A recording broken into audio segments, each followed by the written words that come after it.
Good morning, children. Today we will discuss about what democracy and why democracy. As you already studied in this chapter in your online classes, once again I am explaining about the definition of democracy. What is democracy? Origin from the Greek word demo plus kratia. That means people and system. So that what the definition emerged, the system which is run by people is called a democracy.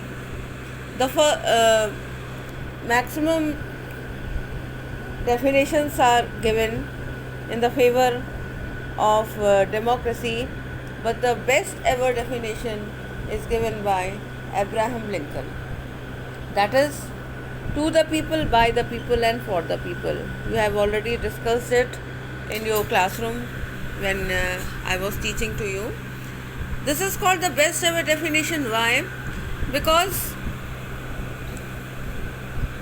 अभी तक कोई भी ऐसी definition नहीं बन पाई जो कि इससे अच्छी डेमोक्रेसी की परिभाषा देती हो, और हो भी नहीं सकती, क्योंकि आप जानते हैं कि इसमें सभी चीज़ें समाहित हो गई, सभी चीज़ें इसमें मिल गई.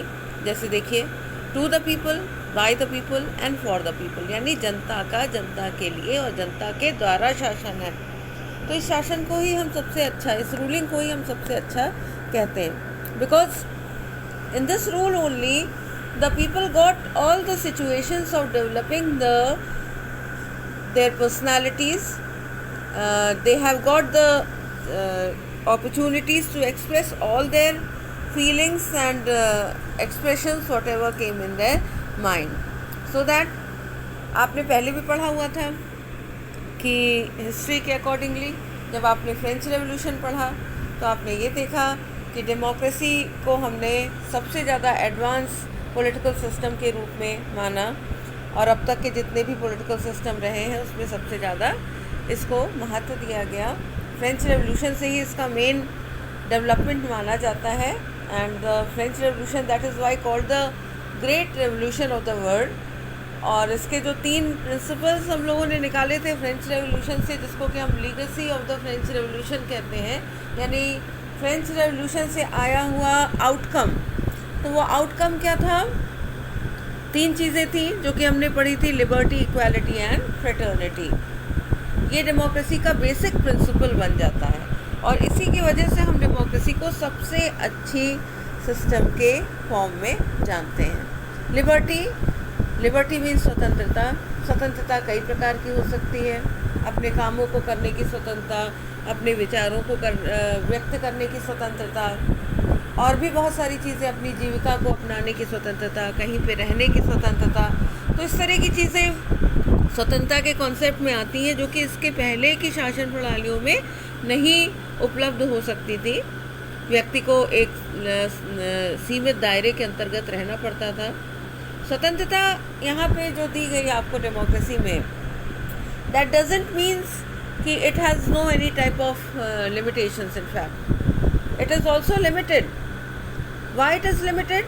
Because your freedom ends at the point where the others begin. यानी दूसरा व्यक्ति भी उतना ही स्वतंत्र है, दूसरा व्यक्ति भी उतना ही परिस्थितियों का आकलन करना जानता है और उनका उपयोग करना जानता है.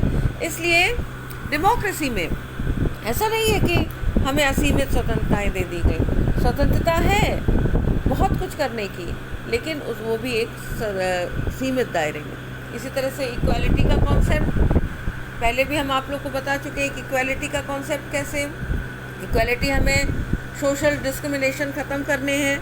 ऐसी चीज़ें जो कि हमको पुराने ख़यालात के बीच में ले जाती हैं, जो कि लोगों को बॉन्ड डिफरेंसेस के अकॉर्डिंगली बांटने का काम करती हैं, ऐसी इनइक्वालिटीज़ को हमें ख़त्म करना है.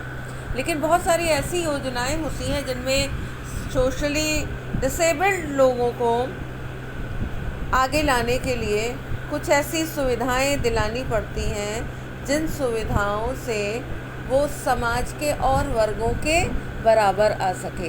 तो यहाँ पे अगर हम उनको कुछ खास अवसर उपलब्ध कराते हैं डेमोक्रेसी में, तो वो इनइक्वालिटी के कॉन्सेप्ट के अंतर्गत नहीं आएगा.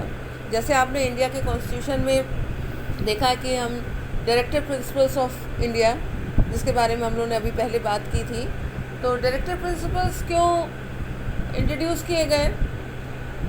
ये कॉन्सेप्ट पेश करते हैं वेलफेयर स्टेट का। वेलफेयर स्टेट क्या है? वेलफेयर स्टेट एक ऐसा स्टेट है जहाँ पे सोसाइटी के निचले तबके के लोगों को ऊपर उठाने का काम किया जाता है और उनको सभी के स्तर तक लाने का काम किया जाता है।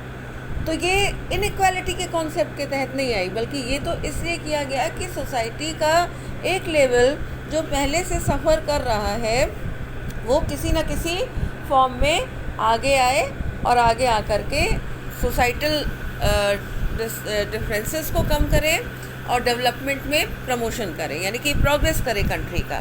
ठीक है, तो ये इक्वालिटी का कॉन्सेप्ट जो डेमोक्रेसी में आपका आता है, ये भी ऐसा नहीं होता कि एक एक आदमी को एक एक चीज़ एकदम इक्वली प्रोवाइड कराई जा सकती है। नहीं, वो संभव ही नहीं है, क्योंकि सोसाइटी किसी एक इंसान से मिलकर के नहीं बनी हुई है। Society is a very huge composition, very vast composition of the people, है ना।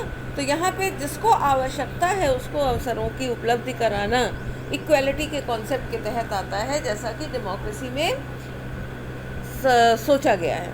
ठीक है, इसी तरह से फ्रेटर्निटी का कॉन्सेप्ट, फ्रेटर्निटी के कॉन्सेप्ट में whether people are belonging to the other religion, other caste, other community, but they have to live in a proper way of brotherhood, because ultimately they are the citizen of the same country.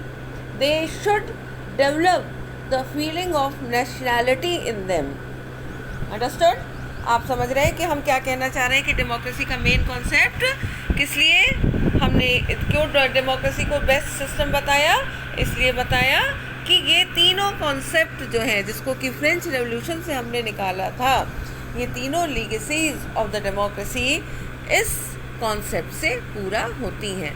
That is why what democracy and Y democracy chapter के अंतर्गत हम ये discuss करते हैं कि हम democracy क्या है और इसको हम क्यों बेस्ट सिस्टम के फॉर्म में अपनाते हैं।